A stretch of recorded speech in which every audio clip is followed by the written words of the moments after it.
Jewish experience in Muslim lands. The point being is this: the conflation that is being made between Zionism and Judaism is a dangerous conflation.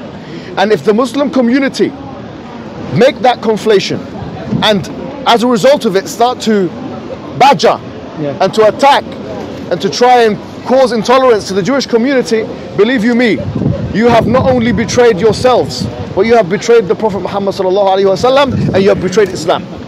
Because wallahi, this was not the way he used to act at all. Even, and you know, and let me tell you something else. You know that most of your brothers aren't like that. Most of the brothers, we come to the park, we talk and we converse normally. No, nicely. but I want to say this, even if one of them, if I get news, or if Ali gets news, or if Hashim gets news, or Mansour, any of us get news, that there are Muslims in this park that are causing people like Aaron, Rabbi Aaron and Rabbi Yoel. No Aaron, no Rabbi. Okay, no problem. He's being humble. He's being humble. With pleasure, bro. No. I'm telling you this. These police, these useless officers here that come into the park at 40 miles an hour and run over children, almost. Honestly, he almost ran over a child. These fools, they are not going to be the ones who are going to have words with you, let's say. It's going to be us that have words with you. As the Muslim community, we will have words with you, and we will boycott you, and we will embarrass you. And it's upon you. And we will, to defend honestly, them. because it's upon them to defend you. If any of you guys are here and you see hostility, it's upon you to defend them. Yeah, okay, it's upon you, because I would feel the same. But if I'm in a Jewish community, like we went to Golders Green yesterday, okay, it got a little bit hostile. Some remarks were made. Okay, I would expect, and I'm sure if you guys were there, thank you. If you was there, you would have said, oh, hold on a second, even whatever it may be. So, brothers and sisters, very important. Since we got that out of the way, are you satisfied? Surely am. And whenever I see you, I'm satisfied. And let me tell you something. I could make a few innuendo jokes and stuff like that. And I promise to you, I am not saying these words because the camera's here and to make it so. I swear to God, I am saying this because I genuinely believe it. And if I was here, I would be on your side. I'll make it very clear. Thank you. And on that, sorry, just to add it. No, you never interrupt me, okay? The Prophet Muhammad sallallahu alaihi wasallam, he said, "Unsur akhaka zaliman aw mazluma." That aid your brother, give victory to your brother, meaning the Muslim brother, whether they are the oppressive or the oppressed. And they said, how would you give victory to someone who's the oppressor? He said that by stopping the oppression. So listen, the Prophet sallallahu alaihi wasallam had very cordial relationships with Jewish people. Wallahi, even after wars took place. No, even when the Jewish man died. Even after wars took place and whilst wars were taking place, he would have cordial relationships with them. Never, and I'm saying this now, confuse a harbi, or a combatant, and advocate for the Zionist movement, some hostile person, with a Jewish. If we see that you do that, and I'm saying this again, we will be the first ones to be against you. No young person here can ever look at a Jewish person and say, "This is let's go get." What do you mean?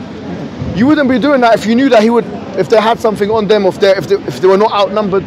Don't act cowardly. This is cowardice. They do this question still. Alright, where do you think all this hatred is coming from? Obviously, there's a source to it. Well, of course. All around the world.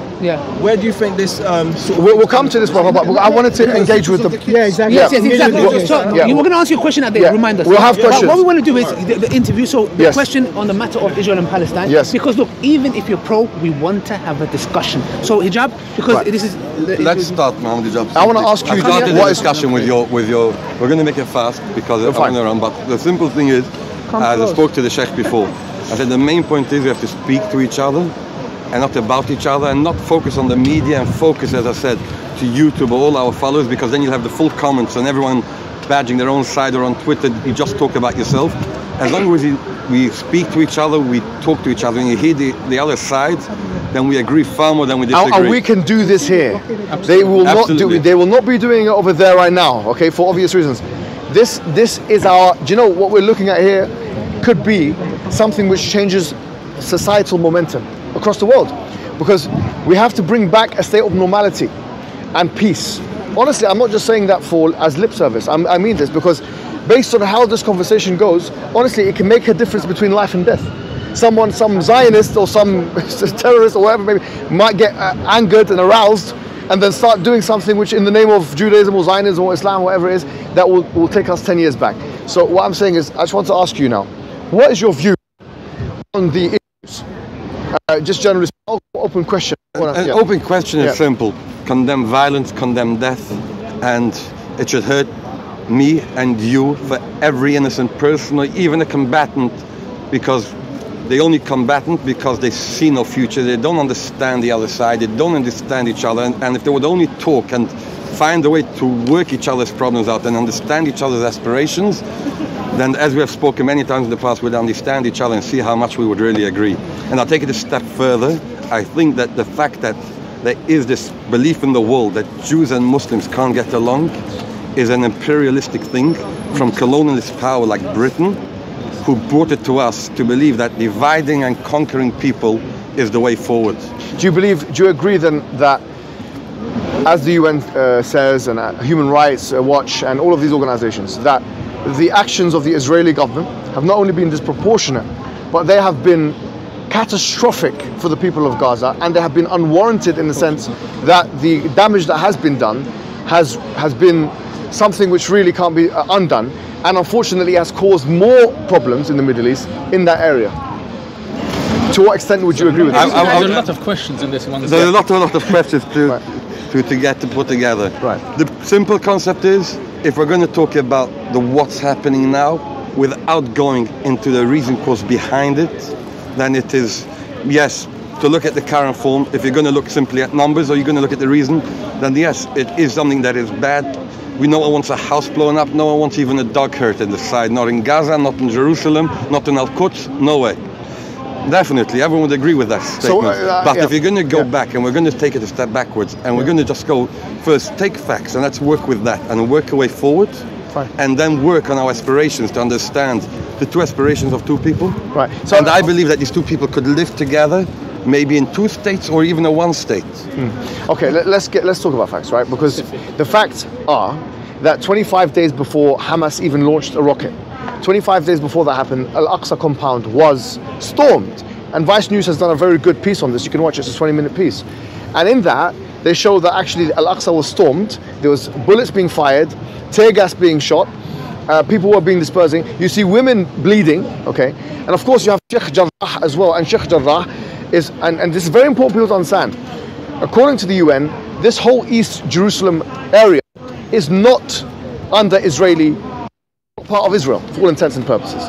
Now my point is this, is why is it, you talk about reasons. For me the reasons are very clear, it's provocation. Just like there's the Wailing Wall and other sacred sites for Jews, there also is Masjid al-Aqsa and so on in East Jerusalem. Agreed. So would you not agree here that the continued perpetuation of problems in that area with the settlements, Holy month is wrong. In the holy month, but not only that, it's the settlements issue. This is the issue, the settlements issue. You know, I'm not you, of course, but Israel, so-called Israel, because I don't agree with what they consider themselves as, to be honest with you. They consider themselves as something that we, as the international community, they have their own definition of what the country is, which no one else agrees with, quite frankly. That Israel have been doing in terms of settlements in the area, not just in Sheikh Jarrah, but in all of the areas which they are not entitled to put settlements in, okay, in the West Bank. All of that area, that is the heart of the problem. If that did not exist, okay, then there could have been a discussion about potentially two-state solution or something. But it always depends at which point we roll back and circle back to, yes? Yes. You could circle back to point A, and then you can circle back to point B, point C, and it depends how far you circle back to what you're going to see on the full picture, on the full image. Right.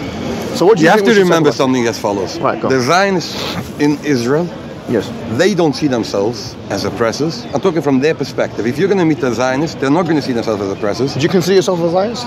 I don't see myself as a Zionist in that way, no. Okay.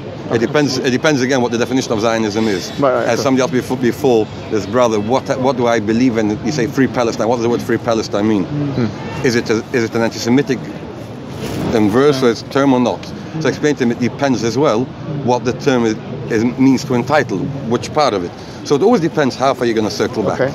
That means is, the fact is, with the United Nations, with Britain, with the Balfour Declaration, with all of it, they've put two people against each other. That's the simple fact. Then there you have the NGOs, the non-profit organizations that come to serve a cause, and in the end the cause comes to serve themselves. And the one who gain the most are the politicians, the NGOs, the media, they're the one who gain the most. Who loses the most are the simple brothers and sisters on both sides.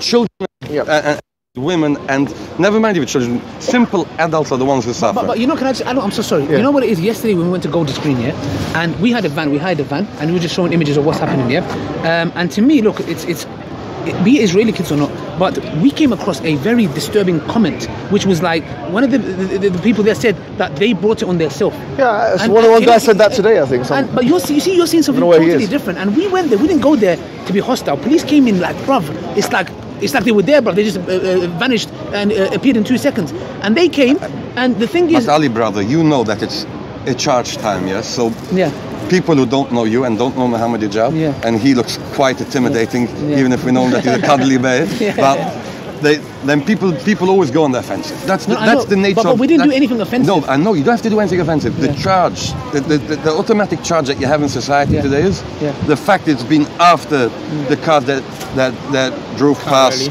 the car rally that drove past and shouted what they shouted at that. I always say it's far easier even without all these. But you come and show those pictures in this particular location. You also sent we did a public one, and then we did a public. I agree. And we did one with the Jewish community. And that's why I would condemn anyone on any side. But they didn't. Who just says I know, and that's what I'm saying. I condemn anyone on any side who makes trivial or could laugh or say anything about children, women.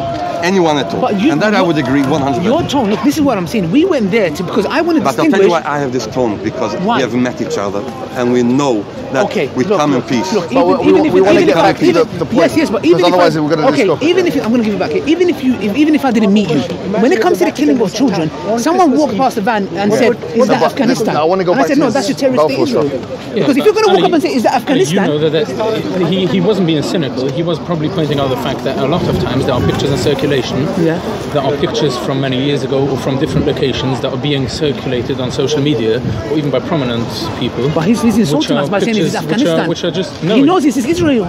He doesn't know, because there's a lot of times, right, and we all know there are a lot of times that pictures are circulated that are from different events, different locations, and are there to intentionally create misinformation. Okay, but if you had a van where if Israeli kids were being killed, this is for our interview. This is our whole purpose for that interview. This is actually the crux of the matter. The simple fact, Ali, put it this way. I believe if you would meet all those people, I can't say all of them, but most of them, and we don't have all these cameras, meet them in a cafe, I promise you, Ali, you would agree with them on 95% on anything on every topic. And that's what I believe would have been. And if you would have asked me before, and go to Gold Screen and do it, I would tell you, Ali, it's probably a bad idea. Aaron, okay, sorry. I need to go. You guys carry on. Yeah, we'll be in touch. No problem. Okay, we'll see you again. Take it, carry on. I need to go. Okay, Aaron, look. Let's not beat around the bush. There is clearly an anti-Arab sentiment in Israel, as there may be a very clear anti-Semitic sentiment in the Arab world, right? Depends on which end of the division you look. If you talk politically, if you want to talk about the 1.7 million Arabs that are living, Arab Israelis, live there, enjoy all their freedoms. They don't enjoy all that. Look, let's be honest, please. Okay, let's put it this way, Mohammed. Let's take simple facts and let's take it slowly. And let's go back. And the simple fact is this: take the Israeli way of where they view it. Now, if you ask a simple Israeli, do you agree with the two-state solution? Probably, most of them would say yes. Maybe it will happen, maybe it won't happen, subject to the terms, but would agree in some form. Now, to take the reverse, I want to go to the next question. If you'd ask an Israeli, do you think the Palestinians would want and accept an Israeli state?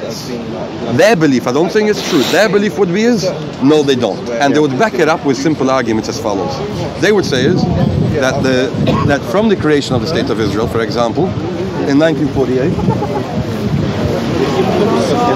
from the creation of the State of Israel, when the West Bank was under Jordanian control, and when Gaza was under Egyptian control, the Palestinians never claimed being oppressed under the rule of those two countries. Let me just get it to the point. These are assertions, though. I'm just saying I'm just giving you the concept where they come from. I'm not saying it's true.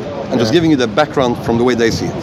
The next thing they see is that when the Palestinians start shouting, they see something said from the river to the sea, Palestine will be free. So the way they view it, and they back it up with the charter from Hamas, that the Palestinians do not want a Jewish state in any shape or form. Now, so when they ask me, is free Palestine a Palestinian cause and an anti-Semitic call? When you asked me before, one of your brothers, I told him it depends what it means. If it means a Palestinian state, then sure, there should be a Palestinian state. Or guys, I want to say free Palestine. Guys, we're having a discussion. If you want to say free Palestine, then you continue. All right, cool. Okay, and then if you're going to ask me if it means not an Israeli state, then yes, I'll tell you. Okay, you've spoken for a long time. Yes. Okay, and I have given you the chance to do that. Sure, brother. Okay, listen. You've spoken about the Balfour Declaration, then you've alluded to the 48 war and the 67 borders, all right? You've alluded to those things. Let me be very straightforward here. Let's talk about the facts. First and foremost, when the Balfour Declaration took place, it was one country promising to a second country the land of a third country. Now, under any worldview, I'm sure in Judaism or in Islam or liberalism. No, let me finish, because I've let you speak for 5 minutes. Look, the fact is, Chaim Weizmann and other members of the Zionist movement. Chaim Weizmann and other members of the Zionist movement. We're speaking English, right? Okay, listen, please. I've let you speak. So just try and listen to me for a bit. Yeah. Chaim Weizmann and other members of the Zionist movement in this country, when they sent letters, all right, to British authorities, and then there was the Balfour Declaration 1917. It was just that. One country promising a second people the land of a third people. And what's important at this point is to realize that the British did not have a mandate in Palestine at this time. The mandate in Palestine started 2 years afterwards, okay? So this was the Ottoman Empire. So it's now Britain talking about how they're going to manage parts of the Ottoman Empire.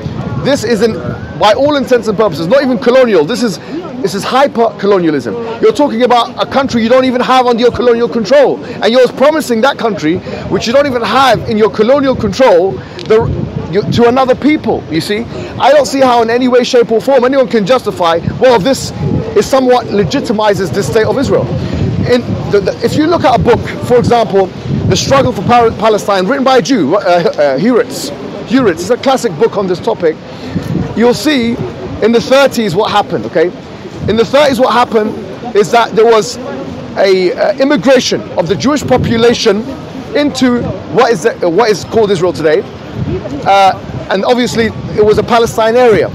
This was from people in Russia, Jews in Russia, Jews in Germany, and obviously in 1933 when Hitler became the Chancellor of the Exchequer, and 1934 when the Nuremberg laws came into place, this went up. According to Hurwitz, 140,000. Okay, according to Hurwitz, 140,000 people went into Palestine. Okay, now imagine this mass population of a country which can't actually cope with that, which sparked something called in 1936 the Arab Revolt. 1939, you had the White Paper.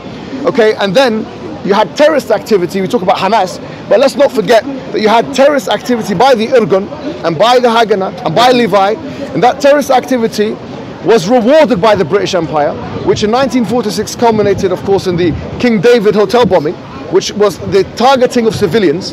1948, after the resolution in 1947 by the UN, 1948 May the 13th, I think it was, Israel became what it is today. Now, I don't know why it would be against morality or against liberalism or against your worldview or my worldview to say, actually, the way in which your state came into being, was established, was completely immoral in every single way, shape or form.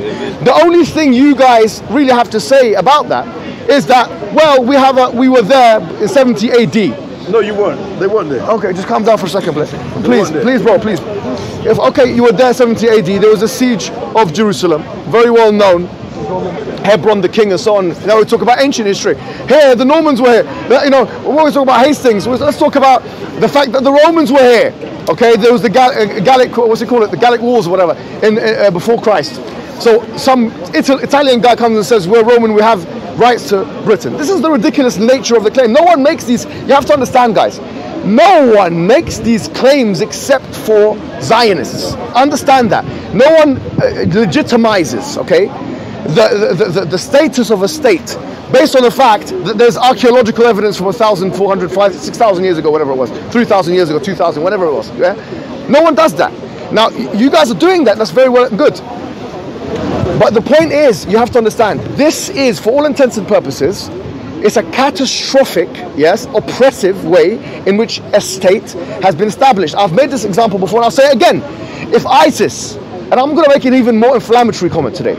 I'm going to make a very inflammatory and controversial, wallahi, I want you to react to it. The way that ISIS conquered land, which is monstrous and condemnable and diabolical and megalomaniacal and unacceptable. I like the adjectives. Yes, no, just so that there's no equivocation. I'm saying what I'm saying, right? The way that they established land in the times that they did was more noble, even though it was ridiculous, than the way you did it. Do you know why? Not you, but the way the Zionists did it. Do you know why? Because at least they fought for it themselves. The Zionists relied on the fighting of the British Empire. With all due respect, you needed American backing, the UN backing. You needed I think that, sorry, Israel is a bastard state. And what I mean by that, it doesn't have a father. In fact, it's a product of one night stand of the UN and the British Empire. Israel does not have. In fact, if I may, Mohammed. No, please let me finish. Please, bro, please. So let me finish. It is a bastard state. Okay, I'm being very straightforward. I don't want to give you two faces and lie to you. Why on earth should we should appease this? Oh, you should have the 1967 borders. Who said after the Second World War that you're allowed to conquer territories? Who said that? You guys are part of the UN. Yes, Israel is part of the UN. Who on earth said you're now allowed to conquer territories? So your fact that the 1967 borders are what is being referred to implies that the New World Order, including America, is willing to acquiesce to states and territories being conquered, which is the same as what ISIS have done, sorry to say. But like I say, it's less noble, it's more ignoble. You know why? Because ISIS, with all their monstrous and diabolical actions, they fought themselves. Whereas you, well, not you, but the Israelis, they needed the UN and the US cowards. I'm sorry, the way that they established themselves is completely cowardly. I'm not going to beat around the bush and pretend to be civil here. We don't need to pretend, oh, two-state solution. Do you think for me to say, I actually believe that the way in which Israel established itself in the first place is completely oppressive and illegitimate? You think that makes me an anti-Semite? Wallahi, if that makes me an anti-Semite, I'm happy to be labelled as such. You're an Arab. Exactly, good point. But if this is your definition of anti-Semitism, if the definition of anti-Semitism has become that I can't even condemn the way a conquering state, yeah, becomes a country, that I'm ready to be called an anti-Semite, but the truth is I am a Semite myself. Brother, how are you going to be Brother, please, against the people who ain't Semitic? I know. I'm a Semite myself, right? And even, by the way, I've done the ancestry test, and I had some Jewish in me to my supplies. Shalom. And by the way, when I went to Golders Green and I told them that, they started having a different attitude to me altogether.